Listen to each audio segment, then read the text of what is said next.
Com a temporada de verão, o número de turistas cresce e, consequentemente, o movimento nos bares, restaurantes e nas lojas.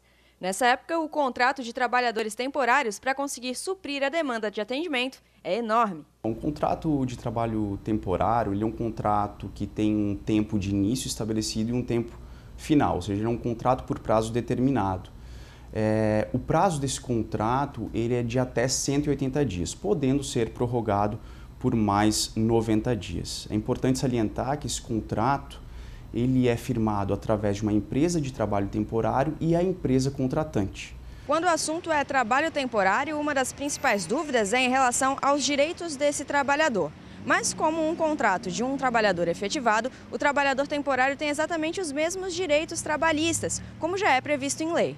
A única coisa que pode ser diferente é a questão da multa de 40% do fundo de garantia, que como se trata de um contrato por prazo determinado, não é obrigação da empresa de trabalho temporário efetivar o pagamento dessa multa quando do saque do fundo de garantia. Mas o empregado tem os mesmos direitos. Direitos a férias, a 13º, a horas extras, adicionais de insalubridade, adicionais noturno, tudo aquilo que tem o empregado por prazo indeterminado. Lógico, de forma proporcional ao tempo trabalhado. Em relação aos direitos do trabalhador, um ponto importante é em relação à funcionária grávida.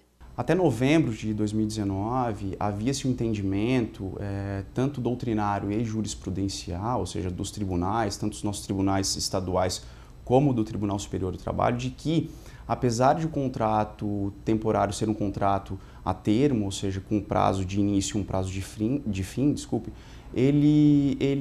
a gestante teria sim a garantia de emprego. Em novembro de 2019, o Tribunal Pleno do Tribunal Superior do Trabalho acabou entendendo que essa garantia não pode ser firmada aos contratos temporários e aos contratos que têm termo final, ou seja, os contratos que têm um início e tempo final.